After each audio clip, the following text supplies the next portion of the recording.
deve ter uma capacidade lógica e inteligente de relacionar os textos para ensinar a doutrina. Isso significa que ele deve ter alguma capacidade verbal para transmitir o seu conhecimento doutrinário. Isso significa que ele deve ser capaz de defender a fé diante do ataque dos falsos mestres. Quais são as perspectivas para um homem exercer o dom de ensino do presbiterado? Primeiro, os bons presbíteros geralmente devem proceder de famílias crentes, embora não seja isto absolutamente necessário. Onde eles aprendem desde o princípio o caminho das sagradas letras, como aconteceu com Timóteo. Segunda coisa, os bons presbíteros geralmente procedem de igrejas onde se ensina a sã doutrina com propriedade, através de mestres bem qualificados. Tem vários textos de Timóteo que nos ajudam a entender essas coisas. Por exemplo, 1 Timóteo 4:13, 2 Timóteo 2:2b. A igreja local é o celeiro onde acontece o desenvolvimento daqueles que Deus dotou para o exercício do ministério. Terceira coisa, os bons presbíteros geralmente são formados através de um estudo sério das Escrituras e do abençoado ministério do Espírito Santo na vida deles. Além do dom de governo, além do dom do ensino, eu vou repetir, se alguém tem o dom de governo em alta medida, esse deve ser chamado de presidente. Se alguém tem o dom de ensino em alta medida, deve ser chamado de mestre. Agora, vou tratar de outro dom que é necessário, absolutamente necessário que um presbítero tenha. É o dom de exortação, que eu vou trabalhar na ideia de pastoreio. Atos 20:28 fala que os bispos devem pastorear a igreja de Deus. Há outros textos da Escritura que trabalham sobre este assunto. Pedro, por exemplo, fala que os presbíteros devem pastorear a igreja de Deus. Ezequiel 34 fala dos pastores de Deus, daqueles que Deus aprecia ou daqueles que Deus condena. O pastoreio é uma ordenação divina àqueles que possuem o dom da exortação. Exortar significa encorajar, animar, fortalecer. E Deus pediu que um presbítero, chamado Pedro, falasse a outros presbíteros. Deus pediu que João, o presbítero, também falasse sobre os presbíteros, o pastoreio deles. Jesus Cristo ensinou que Pedro, o presbítero, deveria pastorear as ovelhas. Ele repetiu 3 vezes, apacenta as minhas ovelhas, pastorei as minhas ovelhas. E a motivação que Jesus Cristo deu para o pastoreio não é amor pelas ovelhas, mas amor pelo próprio Senhor Jesus. Jesus diz assim, tu me amas? Pois pastorei as minhas ovelhas. Tu me amas? Apacenta as minhas ovelhas. Então, o dever de um presbítero de pastorear está diretamente relacionado ao grau de amor que ele tem por Jesus Cristo.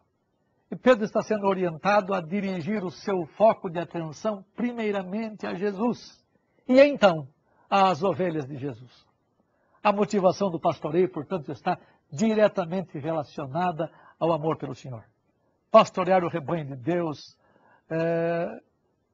é uma coisa importante, devemos lembrar que o rebanho é dele, de Deus. E os presbíteros que pastoreiam devem ser avaliados por seu relacionamento espiritual com Jesus. Aliás, qualquer função dentro do corpo deve ser exercida por amor ao Senhor. Alguém disse que um presbítero é igual a um cão pastor da Austrália. Ele responde somente ao assovio do pastor. O cão ajuda as ovelhas que têm se desviado do seu pastor. O pastor fica numa colina assobiando para o cão pastor. E esses cães pastores amam os seus senhores sempre e estão atentos às ordens dele. Aplicando isso aos presbíteros, podemos dizer que eles devem responder ao que o divino pastor ordena. Pedro ordenou que os presbíteros pastoreassem a igreja de Deus. Vejamos o que a igreja tem que procurar nos homens para elegê-los como presbíteros e, consequentemente, o que os presbíteros têm de fazer pelo rebanho de Deus. Observe que um presbítero, que é Pedro, ordena a outros presbíteros. Olha o que Pedro diz. Rogo, pois, capítulo 5, rogo, pois, aos presbíteros que há entre vós, e eu, presbítero como eles. Paulo fala de presbítero para presbítero. Observe que o pastoreio tem que ser qualificado. 1 Pedro 5, 2 e 3, fala assim, pastoreai o rebanho de Deus que há entre vós, não por constrangimento, mas espontaneamente, nem por sorte da ganância, mas de boa vontade, nem como dominadores dos que vos foram confiados, antes, tornando-vos modelos do rebanho. O pastoreio tem que ser exercido espontaneamente. O pastoreio do rebanho de Deus que há entre vós deve ser pastoreado não por constrangimento, mas de boa vontade, alegremente. Não por causa de desejo de fazer dinheiro, por sorte da ganância, mas pelo desejo de servir. E ainda fala o texto que os presbíteros devem servir de exemplo, não como dominadores do rebanho.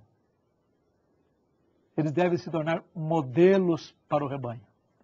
Há muitos presbíteros, pastores, que agem como dominadores do rebanho, tornando os crentes subservientes a si próprios. Eles são os chefes e os donos da igreja. Não é assim que a Escritura preceitua. A maneira mais eficiente do pastoreio ser exercido não é pelo ensino, nem pela imposição do caminho que se deve seguir, mas pela própria obediência aos princípios que a Escritura ensina.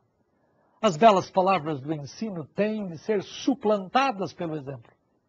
Esta é a grande diferença. Há vários textos que tratam dessa matéria. 1 Tessalonicenses 1, 5 e 6, Filipenses 3, 17, Filipenses 4, 9.